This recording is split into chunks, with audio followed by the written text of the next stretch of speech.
नमस्कार दोस्तों, आज हम बात करेंगे एक ऐसे मुद्दे पर जो हर भारतीय की जिंदगी से जुड़ा है, पब्लिक हेल्थ। मुझे लगता है कि चाहे आप शहर में रहते हो या गांव में, हमारे हेल्थ केयर सिस्टम की कमियां कहीं ना कहीं हमें डायरेक्टली प्रभावित करती है।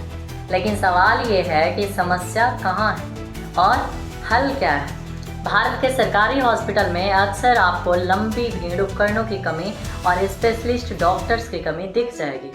उदाहरण के लिए बक्सर, बिहार का सरकारी हॉस्पिटल आईसीयू महीनों से बंद पड़ा है, मरीजों को पटना भेजना पड़ता है। इसी तरह कई ग्रामीण हेल्थ सेंटर सिर्फ नाम के लिए चल रहे हैं। WHO के आंकड़ों के मुताबिक भारत में प्रति 1000 लोगों पर सिर्फ 0.8 डॉक्टर है, जबकि ग्लोबल एवरेज 1.5 है। चैलेंज 1, हेल्थ केयर इंफ्रास्ट्रक्चर की कमी। गांव में 60% आबादी रहती है, लेकिन सिर्फ 30% हेल्थ फैसिलिटीज़ वहीं हैं। स्पेशलिस्ट डॉक्टर्स और एडवांस्ड मशीन्स ज़्यादातर मेट्रो सिटीज़ में ही सीमित हैं। चैलेंज 2, जेब से खर्च करना पड़ता है। भारत में आज भी हेल्थ केयर खर्च का लगभग 48% लोग अपनी जेब से करते हैं। मुझे लगता है कि इंश्योरेंस की कमी की वजह से एक बड़ी बीमारी या सर्जरी पूरी फैमिली की आर्थिक हालत हिला सकती है।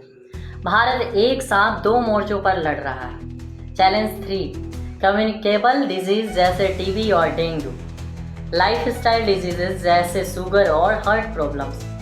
उदाहरण, पंजाब में कैंसर और थैलासीमिया के केसेस तेजी से बढ़ रहे हैं। चैलेंज 4, पॉलिसी और इम्प्लीमेंटेशन का गैप। स्कीम्स जैसे आयुष्मान भारत और जन औषधि केंद्र शुरू तो हुए, लेकिन ग्राउंड लेवल पर अवेयरनेस और एक्सक्यूशंस आज भी लिमिट है। कहीं फंडिंग लेट हो जाती है, कहीं स्टाफ की कमी रह जाती है।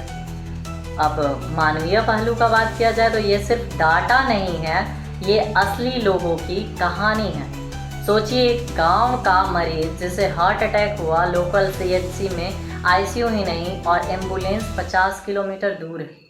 मुझे लगता है ऐसे केसेस में अक्सर डिले ही जान ले लेते हैं। लेकिन उम्मीद भी है, भारत में कुछ पॉजिटिव डेवलपमेंट्स हो रहे हैं। AI और टेलीमेडिसिन, एम्स नागपुर का डिजिटल आई प्रोजेक्ट, जहां डॉक्टर्स रिमोटली न्यूबॉर्न बेबीज को मॉनिटर कर रहे हैं। मोबाइल क्लिनिक्स और हेल्थ कैंप्स, दूर दराज के इलाकों में फ्री टेस्टिंग और अवेयरनेस कैंप्स हैं। डिजिटल हेल्थ ID ABDM, हर नागरिक का ई-हेल्थ रिकॉर्ड बन रहा है फ्यूचर के लिए। अब अगर हम सही तरीके से इंफ्रास्ट्रक्चर, इंश्योरेंस और डिजिटल हेल्थ को मिला सके, तो मुझे लगता है कि अगले 5 साल में भारत एक हेल्थ रिवॉल्यूशन देख सकता है। दोस्तों, पब्लिक हेल्थ सिर्फ गवर्नमेंट की रिस्पॉन्सिबिलिटी नहीं, ये हम सब की जिम्मेदारी है। आप अपने आसपास के लोगों को इंश्योरेंस, वैक्सीनेशन और हेल्थी लाइफस्टाइल के लिए मोटिवेट कीजिए और अवेयरनेस फैलाइए, क्योंकि मुझे लगता है कि एक इन्फॉर्म्ड सोसाइटी ही हेल्थी सोसाइटी हो सकती है।